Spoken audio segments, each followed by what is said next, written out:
관계기업 투자 주식 문제입니다. 자, 주 대안이 투자자죠. 투자자. 주민국이 피투자자입니다. 자, 투자자가 피투자자 주식에 의결권인 주식에 지금 40%를 취득해서 위의적인 영향력을 행사하게 됐습니다. 그래서 이 투자자가 피투자자에 대해서 위의적인 영향력을 보유하는 경우에는 이 피투자자를 관계회사라고 하죠. 그래서 시범법을 적용하도록 하고 있습니다. 한국채택국제회계 기준에서는 관계기업이나 공동기업에 대해서는 지분법을 사용하도록 하고 있죠. 그래서 보통 특별한 언급 없어도 의결권 있는 피투자자의 의결권 있는 주식의 20% 이상을 보유하게 되면 특별한 반증이 없는 한 유의적인 영향력이 있다고 보고 지분법을 적용하게 됩니다. 자, 그래서 자료를 쭉 주고, 자, 투자자인 주 대안이 X1년 재무제표에 보고해야 할 관계기업 투자 주식과, 그러니까 X1년 말 관계기업 투자 주식 금액이겠죠. 그리고 X1년의 지분법 손익이 얼마인가, 이 두 가지 사항을 요구했습니다. 이 지분법 문제는 가장 먼저 특별한 언급이 없어도 영업권을 계산합니다. 영업권 계산이 가장 먼저예요. 자, 영업권은 투자액 마이너스 순자산 장부금액 플러스 평가차액 곱하기 지분율 이렇게 계산합니다. 그냥 기계적으로 계산하시면 돼요.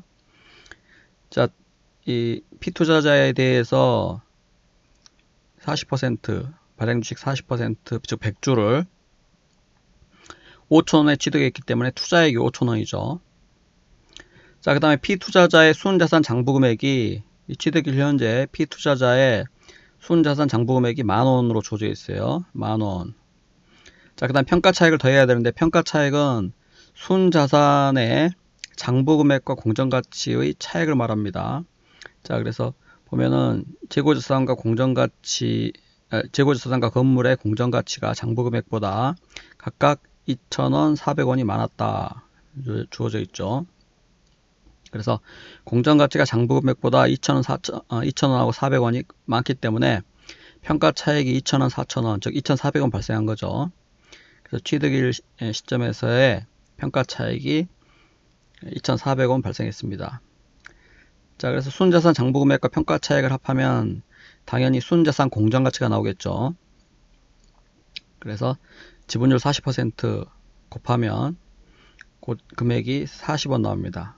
이게 이제 영업권이죠. 이 문제처럼 투자액이, 즉 앞부분 금액이 뒤쪽 금액보다 크면 이 피투자자의 순자산을 공정가치로 취득한 것보다 투자된 금액이 많기 때문에 그만큼 일종의 권리금을 지급했다고 볼 수 있죠. 그래서 이 금액이 플러스면은 영업권으로 인식합니다.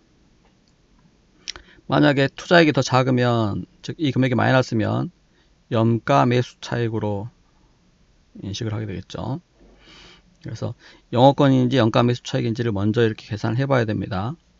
자, 그리고 두 번째 평가 차익을 각 시점별로 계산을 해줘야 됩니다. 자, X1년 초 투자 시점에서 재고자산에 대해서 평가 차익이 2,000원이었죠. 공정가치가 장부금액보다 2,000원 더 많았습니다. 그 다음에 건물은 평가차익이 400원이었죠. 400원. 자, 그런데 X1년 말 평가차익은 얼마겠는지를 봅시다. 지금 이 재고자산은 기초에 있던 재고자산이 X1년에 모두 외부에 판매되었기 때문에 기말까지 남아있는 이 해당 재고자산이 없는 거죠. 따라서 기말에 이 해당 재고자산과 관련된 평가차익은 없습니다. 다 판매가 되었기 때문에 외부에. 자, 근데 건물은 X1년 초에 건물 잔존내용연수가 4년으로 주어져 있기 때문에 잔존가치 제로죠. 정액법 상각입니다. 그래서 한국채택국제회계 기준에 의하면 이 평가차익은 피투자자의 회계처리 방법에 따라서 상각 또는 환입하도록 하고 있기 때문에 다른 장부금액과 마찬가지로, 즉 건물 장부금액과 마찬가지로 4년 동안 정액법 상각을 하면 됩니다. 그래서 건물의 평가차익 400원을 잔존내용연수 4년 동안 상각하면 1년에 100원씩 상각하면 되죠. 그래서 X1년에 100원 상각하면 X1년 말 평가차익 잔액이 300원 나올 겁니다. 100원만큼은 평가차익이 상각되었기 때문에. 그래서 이런 식으로 시점별로 평가차익 금액을 계산해 줍니다. 자, 그리고 난 후에 이 요구사항을 답하시면 되죠. 그래서 먼저 X1년 말 관계기업 투자주식 구해 봅시다. 자, 지분법에서는 투자자산을 최초의 원가로 인식하도록 하고 있기 때문에 이 관계기업 투자주식을 최초에 5,000원에 취득했죠. 이게 원가입니다. 그래서 5,000원 기초금액 5,000원에 이제 5,000원을 기초로 해서 계산해야죠. 예, 그래서 기초에 X1년 초에 회계 처리를 어떻게 했겠어요? 관계기업 투자주식 5,000원, 현금 5,000원 이렇게 했겠죠. 그래서 우리 금융자산이나 금융부채의 경우에는 최초에 인식할 때 공정가치로 측정하지만 지분법에서의 투자자산은 최초에 공정가치가 아닌 원가로 인식합니다. 그래서 5,000원에 취득했기 때문에 원가가 5,000원이에요. 그래서 이렇게 5,000원 기초로 해서 이제 X1년 말 관계기업 투자주식 금액을 구하는 거죠. 자, 지분법에서는 취득 시점 이후에 발생한 피투자자의 순자산 변동액 중 투자자의 몫을 해당 투자자산에 가감하도록 하고 있습니다. 그래서 이 피투자자의 순자산이 얼마 변동되는지 살펴봐야겠죠.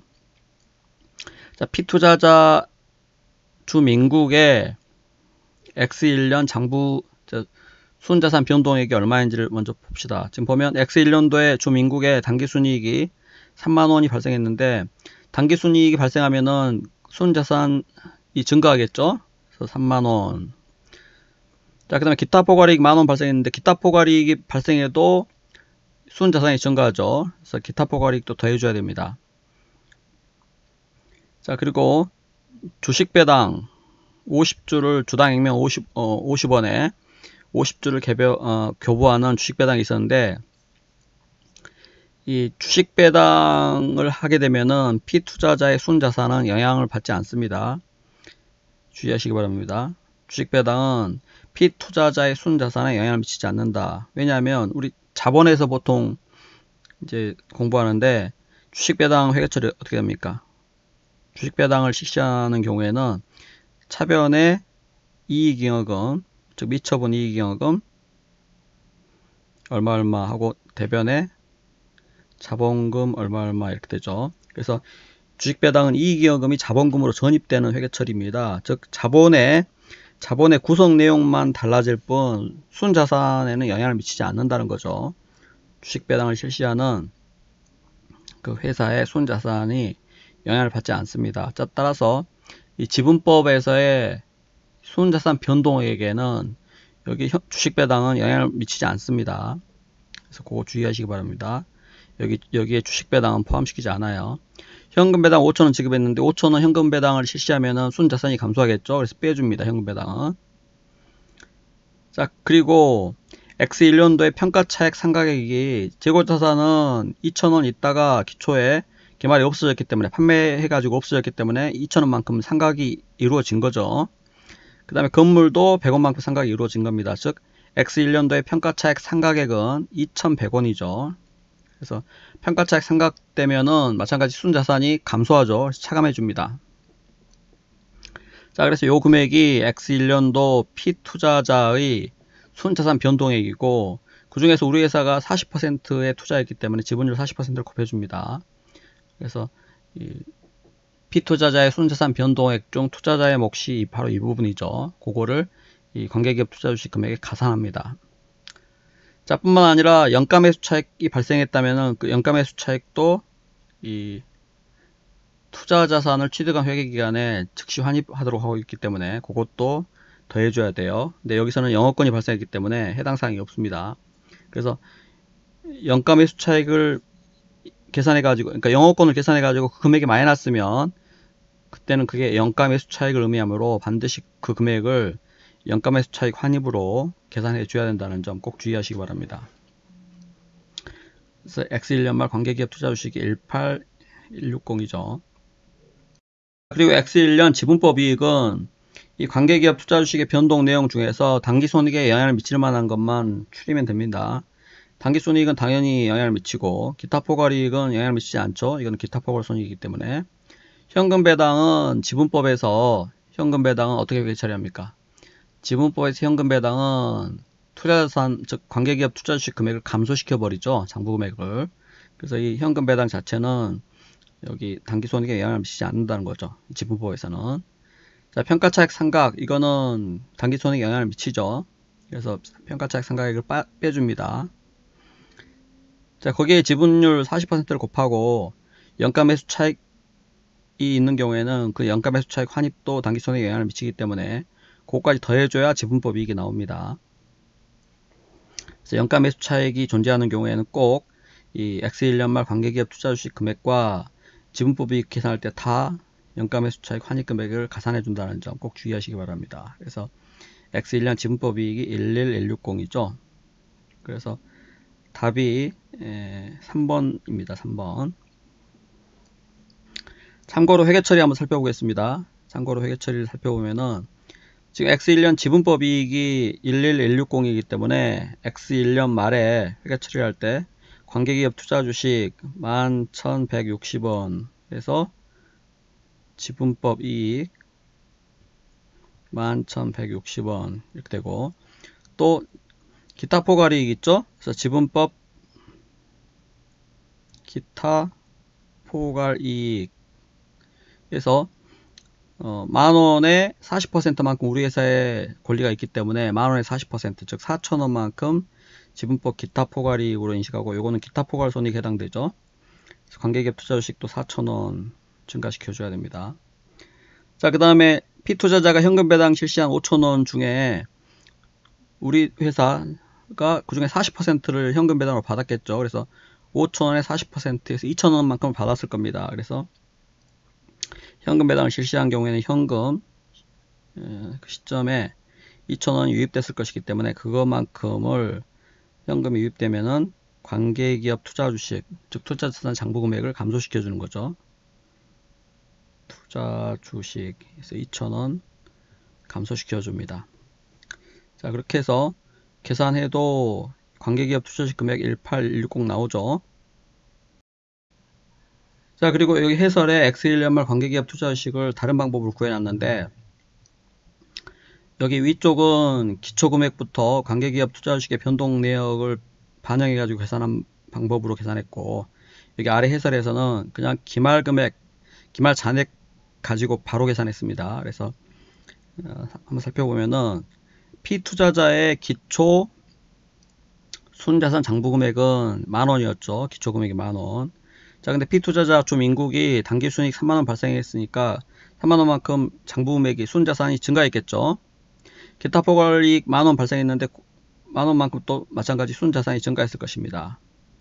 자, 주식배당은 피투자자의 순자산에 영향을 미치지 않죠. 그래서 고려할 사항이 아니고 현금배당 5,000원만큼 또 순자산이 감소했겠죠. 그래서 5,000원 빼줘야 됩니다.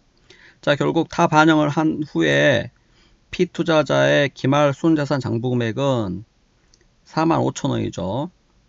그래서 피투자자인 주민국의 X1년 말 순자산 장부금액은 45,000원 나오고, 자, 그 다음 평가차액 잔액이 여기 500원 있죠. X1년 말 금액 500원, 300원이죠. 300원.